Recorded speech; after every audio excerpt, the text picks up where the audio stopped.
As we continue our journey into the NFT space, we took a trip down to San Diego for the San Diego NFT convention. So as I was getting to know some of the business owners and creators at NFT LA, I met Fadiha, who put me on to the San Diego Con and graciously invited us to come out and check out the event. So San Diego NFT Convention is the most inclusive NFT event in the world because we are highlighting women of color, the BIPOC community, and the LGBTQ community, and having everybody at the forefront of the stage.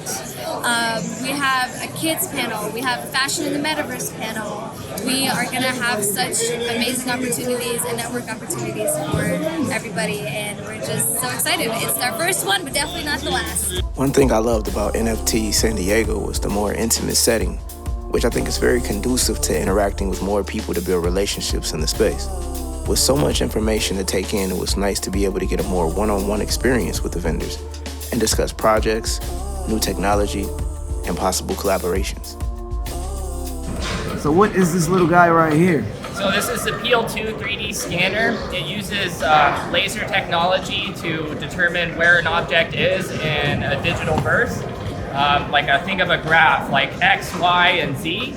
And then it maps this into a program that does full color and texture accurate to 1/500th of an inch. So you can see inside people's pores. Wow. These files are OBJ, and they're also transferable into GLTF, which means that you can upload any of these files into any metaverse that you want. So this is basically the handheld alternative to the extremely detailed setup we've seen from Blue Vishnu with all their cameras in LA. Now with this new technology that is meant to be used to bring your digital avatar into the metaverse, even this handheld option is not a cheap one. You'll need to learn the program for the 3D scanner and then finish off the avatar in a digital program like Blender, which is actually free software that you can download but may be a bit of a learning curve to those who are unfamiliar with this type of program.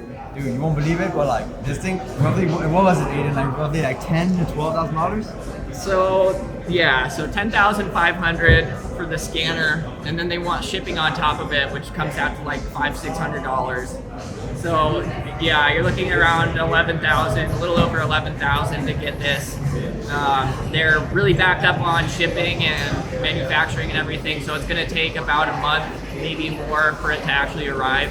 The possibilities for the metaverse are extensive in that we can create digital avatars that reflect us and our personalities, or create characters that may serve as extensions of our imagination. There is already a market for fashion in the metaverse, and we've seen companies like Nike already step into the metaverse, the world of VR, and even have a Nike Land showroom in a popular online game, Roblox. The average person is probably wondering how this digital extension of products that were initially only known as real-life merchandise is now profitable in a digital form. This brings us to something called utility, or underlying value, benefit, or application tied to an NFT sale. So I'm Tom Rogers. I am with the Vetted Club. You might have noticed the pool at the convention. And what we're doing with that is we have jet skis, we're doing a little game. You toss the ball in there, you win a book called the 12-Week Year. It's a phenomenal book. But we partnered with San Diego NFT Convention because this is the first NFT convention here in San Diego. So with Vetted Club, what we have that ability to do is present events, real life events. When you have the NFT, the utilities are amazing. They're real life, and we do virtual reality stuff. We do it all. So what we do is we consult in software. I've been in the space for over 30 years of technology. With a team of people that we actually create NFTs from your digital art. And so we can actually help with that. We're also creating our own exchange to rival places like OpenSea and other places that you see, with a lot more security and a lot more freedom for you to make money. So I'm working on a project called Crypto Girl. It's a song, but it's also the basis for my NFT project. And the whole purpose of this project is to bridge the Web 2 and the Web 3 music industry, create a new collaborative process for how collaborations with music can be done on the blockchain, and really to empower independent artists, music industry executives, entrepreneurs, educators, and activists to build their businesses in the world of Web 3. Up there, you see right above the floating E, that is the anti-gravitational DJ booth. That's where the DJ spins. Up there. And then so down here on the dance floor is where everybody's just just vibing out and chilling. How many people could be in here? Each instance, you can have up to 75 people before you crash it, but you can run as many instances in parallel. So say like we had Steve Aoki throwing a festival in here, right? You're gonna have way more than 75 people, but so the thing is, you can run the same, like exact same live stream of Steve doing his decks and spinning with like, you can run it like 100 times. So now you have 100 raves of 75 people each in each world, but it's all the same world. When is this gonna be like something live? Like, So we're already throwing private parties, so it's in alpha right now.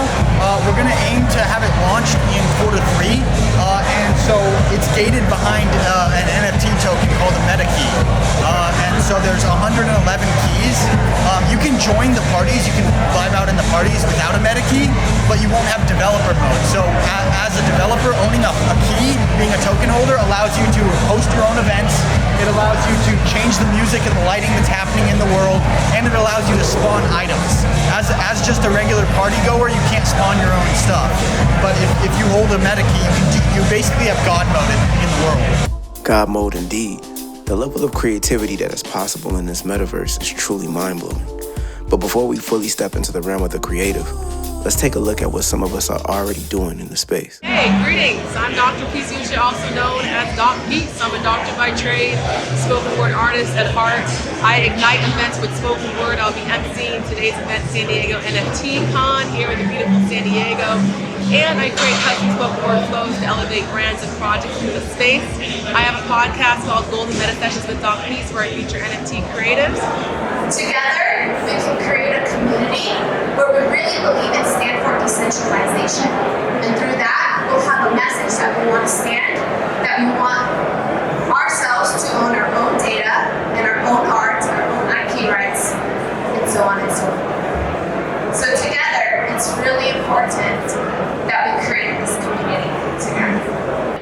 Sometimes people need some accountability. We're gonna do X, Y, Z with these funds, and are you bought in or not, right? So those are just, I think, ways that us who are in this space, we have to give back, and that's not just behind a computer, that's actually meeting people where they are.